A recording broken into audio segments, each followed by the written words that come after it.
Hi, we're the Price family, and this is the Millennial Adventure. Do you or someone you know feel extra frustrated and depleted in your relationships right now? If so, this video is for y'all.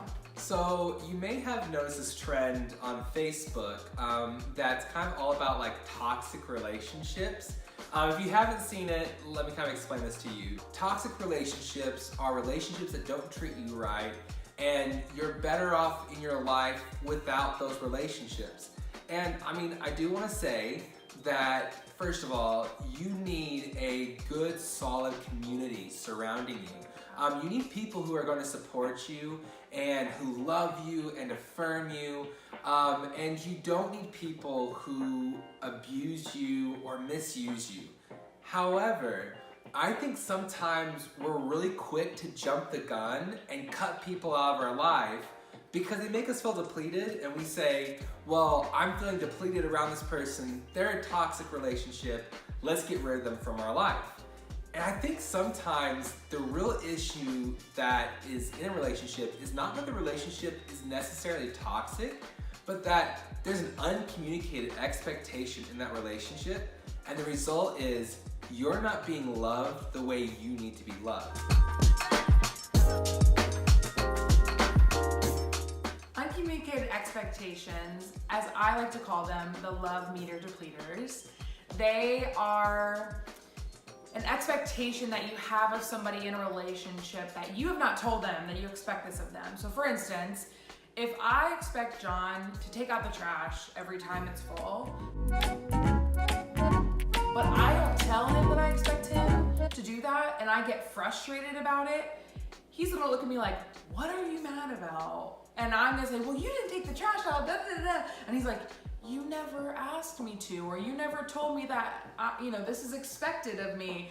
So it's really just what it says it is. It's uncommunicated expectation to the person in the relationship that you have. And so here's just 3 things that we want to encourage you to do if you're feeling like you're giving more than you're getting in your relationships. The first is to identify the unfulfilled needs that you have. If you don't take time to sit down and to kind of think about, okay, what's frustrating me in this relationship, you're not even gonna know what those unfulfilled needs are. So before you can even try to communicate that struggle with the person in your relationship, you've gotta sit down and you've gotta identify them.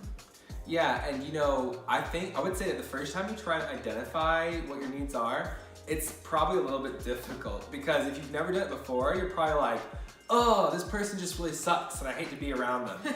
But as you kind of start to learn what your needs are, you might be like, you know what, I really hate it when people talk to me like I don't know, blah, blah. A good way to figure those things out, learn more about yourself, which I know we talked about in our previous video, is doing personality tests. And that's kind of cliche, but a lot of the personality tests, especially the Enneagram, which we love, sometimes the Enneagram gets weird, I'm not gonna lie. Enneagram doesn't get weird. Some of the people who are really into Enneagram, I can't say it. They make it weird. It's not weird. It's really just the way to learn about yourself. Take time, take those tests, look at that, and find resources that explain that personality type to you. That way you can sit down and go, okay, my personality type is this is what my needs are, and then you'll probably have an enlightened moment. And just to kind of agree with that, the only people that can tell you who you are is God and you. A personality test sometimes just helps you reveal that extra piece of you that you've been trying to put your finger on and you just can't quite figure it out. So don't make your entire life based around personality tests. Do that. But to kind of figure out what you need and go, oh yeah, this makes total sense, sometimes these things help. So here's the second step. The second step in resolving uncommunicated expectations is communicating unfulfilled needs. And that's really, really simple. You basically just walk up to the person, maybe you pull them aside, don't approach somebody real gruff and rough because yeah, exactly. Yeah. And also don't accuse people of stuff. So for instance, don't walk up and be like, first of all, you're a jerk and I didn't like it whenever you yada yada yada. Proper language to use when you have that conversation, instead of saying, well, you did this and you did that and you suck and da da da.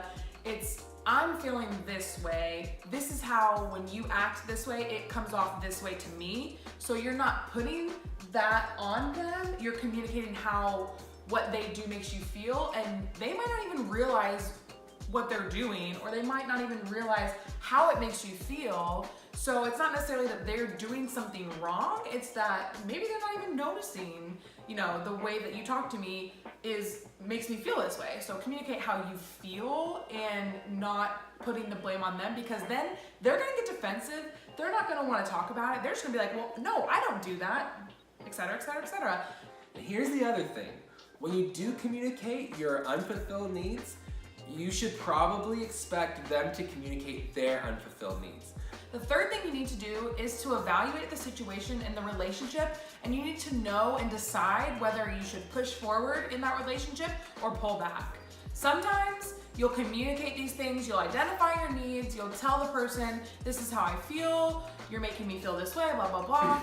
And they'll be like, I'm so sorry. They'll communicate to you what they need. It's a new season in your relationship, and that's great. And that's when you know you need to push forward, because they're willing to give more. But if you do all those things and they gloss over, they don't care what your needs are, they're just being selfish, or it's kind of a negative situation, then I think that's the time to make the tough decision, and you need to pull back. And maybe it is a little bit more of a toxic relationship than you thought it was. So the main thought that we want you guys to take with you after this video is that you'll feel less depleted and more fulfilled in your relationships when you make communication a priority. 9 times out of 10, the issue or the thing that you're fighting about in your relationship, it's probably a communication issue. You probably didn't communicate your expectations, or maybe you're just not communicating at all, and that's a whole other issue. But communication, when you value that as one of the most important things in your relationship, you're gonna start seeing your needs are fulfilled, you're gonna start feeling loved and appreciated, and you're gonna wanna give more in return to that relationship.